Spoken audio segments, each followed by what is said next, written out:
Price the lord. ಕರ್ತನಿಗೆ ಮಹಿಮೆ ಉಂಟಾಗಲಿ. ಈ ಒಂದು ಸಮಯದಲ್ಲಿ ಒಂದು ವಿಶೇಷವಾದ ಸಂದೇಶದೊಟ್ಟಿಗೆ ನಾನು ನಿಮ್ಮ ಮುಂದೆ ಬಂದಿದ್ದೇನೆ.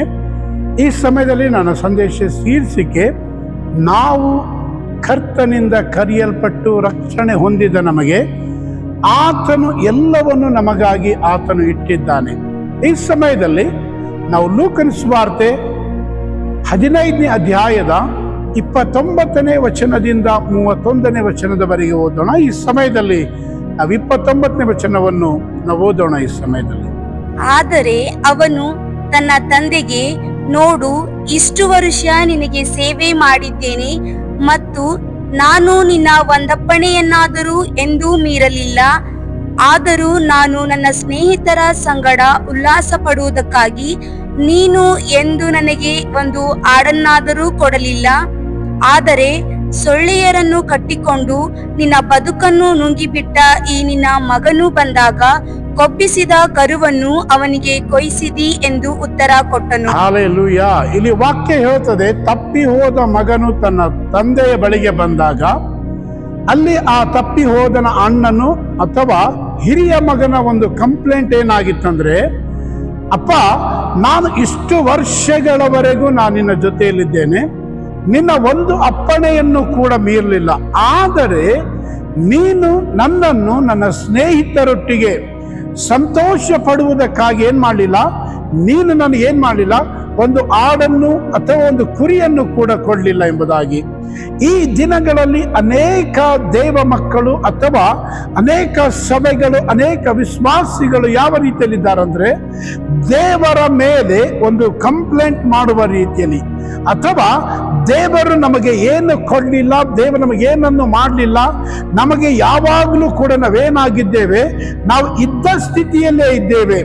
ನಾವು ಯಾವತ್ತೂ ಕೂಡ ಜೀವನದಲ್ಲಿ ಸಂತೋಷ ಪಡಲಿಕ್ಕೆ, ಜೀವನದಲ್ಲಿ ಉಲ್ಲಾಸಗೊಳ್ಳುವ ರೀತಿಯಲ್ಲಿ ಯಾವ ಆಶೀರ್ವಾದಗಳು ಕೂಡ ಕಾಣಲಿಲ್ಲ ಎನ್ನುವಂತ ಅನೇಕರ ಒಂದು ಕಂಪ್ಲೇಂಟ್ ದೇವರ ವಿಷಯದಲ್ಲಿ ಇರ್ತದೆ. ಅಥವಾ ತಮ್ಮನ್ನು ತಾವು ಹೇಳಿಕೊಳ್ತಾರೆ, ನಾವು ದೇವರ ಅಪ್ಪಣೆಯನ್ನು ಮೀರಲಿಲ್ಲ, ನಾವು ಪ್ರತಿ ಸಮಯದಲ್ಲಿ ಕಾಣಿಕೆ ಕೊಡ್ತೇವೆ, ದಶಭಾಗವನ್ನು ಕೊಡುತ್ತೇವೆ, ಸಭೆಗೆ ಅಟೆಂಡ್ ಆಗ್ತೇವೆ, ಎಲ್ಲಾ ಪ್ರಾರ್ಥನೆಗಳನ್ನು ನಾವು ಇರ್ತೇವೆ. ಆದರೆ ನಮಗೆ ಇದುವರೆಗೂ ಕೂಡ ಯಾವುದೇ ವಿಧವಾದ ಉನ್ನತವಾದ ದೇವರ ಆಶೀರ್ವಾದವನ್ನು ನಾವು ಅನುಭವಿಸಲೇ ಇಲ್ಲ ಎಂಬುದಾಗಿ ಅನೇಕರ ಏನಾಗಿದೆ, ಕಂಪ್ಲೇಂಟ್ ಆಗಿದೆ. ಇಲ್ಲಿ ಕೂಡ ಹಿರಿಯ ಮಗನು ತನ್ನ ತಂದೆಗೆ ಏನ್ ಹೇಳ್ತಾ ಇದ್ದಾನೆ, ನಾನು ನಿನ್ನ ಒಂದು ಅಪ್ಪಣೆಯನ್ನು ಮೀರಲಿಲ್ಲ, ಆದರೆ ನೀ ನನಗೇನ್ ಮಾಡಲಿಲ್ಲ, ಒಂದು ಕುರಿಯನ್ನಾದರೂ ಒಂದು ಆಡನ್ನಾದರೂ ಕೊಡಲಿಲ್ಲ.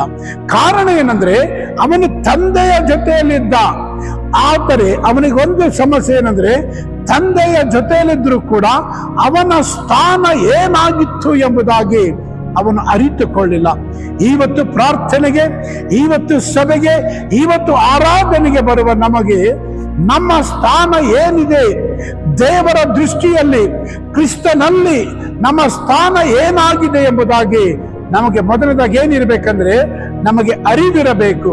ಅದಕ್ಕೆ ನಾವು ಮುಂದೆ ಓದುವಾಗ ಅಲ್ಲಿ ತಂದೆ ಹೇಳುವಂತ ಒಂದು ಉತ್ತಮವಾದ ಮಾತನ್ನು ಈ ಸಮಯದಲ್ಲಿ ಗಮನಿಸೋಣ. ಅದಕ್ಕೆ ತಂದೆಯು, ಕಂದ, ನೀನು ಯಾವಾಗಲೂ ನನ್ನ ಸಂಗಡ ಇದ್ದಿ ಮತ್ತು ನನ್ನದೆಲ್ಲ ನಿನ್ನದೇ. ಅಲ್ಲಿ ತಂದೆ ಏನ್ ಹೇಳ್ತಾ ಇದ್ದಾನೆ, ಕಂದ, ನೀನು ನನ್ನ ಸಂಗಡ ಇದ್ದಿ, ನನ್ನದೆಲ್ಲವೂ ನಿನ್ನದೇ ಆಗಿದೆ. ಕೇಳಿಸಿಕೊಳ್ಳ್ರಿ, ನಾವೇನಾಗಿದ್ದೇವಂದ್ರೆ, ತಂದೆಯು ನಮಗೆ ಏನನ್ನು ಇಟ್ಟಿದ್ದಾನೆ ಅನ್ನುವುದರ ಒಂದು ಪ್ರಕಟಣೆ ಇಲ್ಲದೆ ನಾವೇನ್ ಮಾಡ್ತೇವೆ, ನರಳಾಡ್ತಾ ಇದ್ದೇವೆ. ಇವತ್ತು ಅನೇಕರು ವಿಶ್ವಾಸಿಗಳಾಗಿದ್ದು, ದೇವರ ಮಕ್ಕಳಾಗಿದ್ದು ಇನ್ನೂ ರೋಗದಲ್ಲಿ ನರಳುತ್ತಾ ಇದ್ದಾರೆ. ಅನೇಕರು ಬಡತನದ ಶಾಪದಲ್ಲಿ ನರಳುತ್ತಾ ಇದ್ದಾರೆ. ಇನ್ನು ಅನೇಕರು ದರಿದ್ರತನದಲ್ಲಿದ್ದಾರೆ. ಅನೇಕ ಸಮಸ್ಯೆಗಳಲ್ಲಿ ಹಾದು ಹೋಗುವುದನ್ನು ಗಮನಿಸ್ತೇವೆ. ಅನೇಕರ ಪ್ರಶ್ನೆ ಏನಂದ್ರೆ, ನಾವು ಒಂದು ಅಪ್ಪಣೆ ಕೂಡ ಮೀರಲಿಲ್ಲ, ಆದರೆ ತಂದೆ ನಮಗೇನನ್ನು ಮಾಡಲಿಲ್ಲ ಅನ್ನುವಂತ ಒಂದು ಕಂಪ್ಲೇಂಟ್ ಅನೇಕ ದೇವ ಮಕ್ಕಳಲ್ಲಿದೆ. ಆದರೆ ಇಲ್ಲಿ ತಂದೆ ಏನ್ ಹೇಳ್ತಾ ಇದ್ದಾನೆ, ಕಂದ, ನೀನು ಯಾವಾಗಲೂ ನನ್ನ ಸಂಗಡ ಇರುವುದರಿಂದ ನನ್ನದೆಲ್ಲ ನಿನ್ನದಾಗಿದೆ. ಹಲ್ಲೆಲೂಯಾ. ನೀನು ನನ್ನ ಸಂಗಡ ಇರುವುದರಿಂದ ನನ್ನದೆಲ್ಲ ನಿನ್ನದಾಗಿದೆ. ಕೇಳಿಸಿಕೊಡ್ರಿ, ತಂದೆಯಲ್ಲಿ ರೋಗ ಇಲ್ಲ, ಆತನು ನಮಗೆ ಆರೋಗ್ಯವನ್ನು ಕೊಡುವ ತಂದೆಯಾಗಿದ್ದಾನೆ. ಬೈಬಲ್ ಹೇಳುತ್ತದೆ, ನಾವು ಈಗಲೇ ಯೇಸುವಿನ ಬಾಸುಂಡೆಯಿಂದ ಗುಣವಾಗಿದ್ದೇವೆ ಎಂಬುದ ವಾಕ್ಯ ಹೇಳ್ತೇವೆ. ನಾವೇನ್ ಮಾಡ್ಬೇಕು? ತಂದೆ ನಮಗೇನನ್ನಿಟ್ಟಿದ್ದಾನೆ? ಆರೋಗ್ಯವನ್ನಿಟ್ಟಿದ್ದಾನೆ.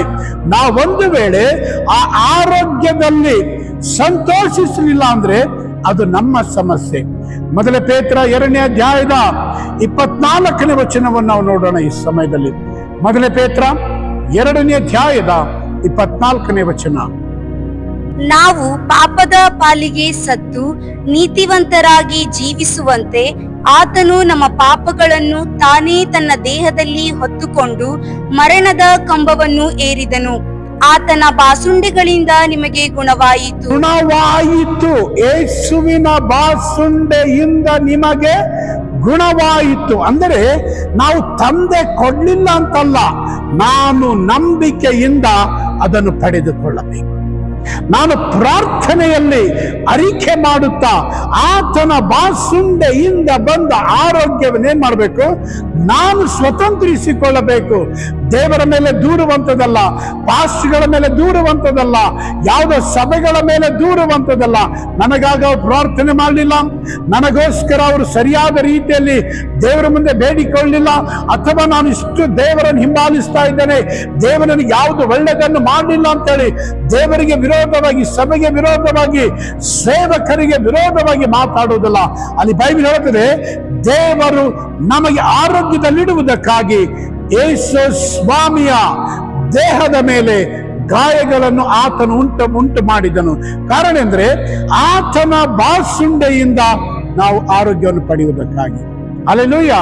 ಅಲ್ಲಿ ಬೈಬಲ್ ಹೇಳುತ್ತದೆ, ನಾವು ಆತನ ಬಾಸುಂಡೆಯಿಂದ ಗುಣವಾಗಿದೆ ಅಂದ್ರೆ ತಂದೆಯು ನಮಗೆ ಆರೋಗ್ಯವನ್ನು ಇಟ್ಟಿದ್ದಾನೆ.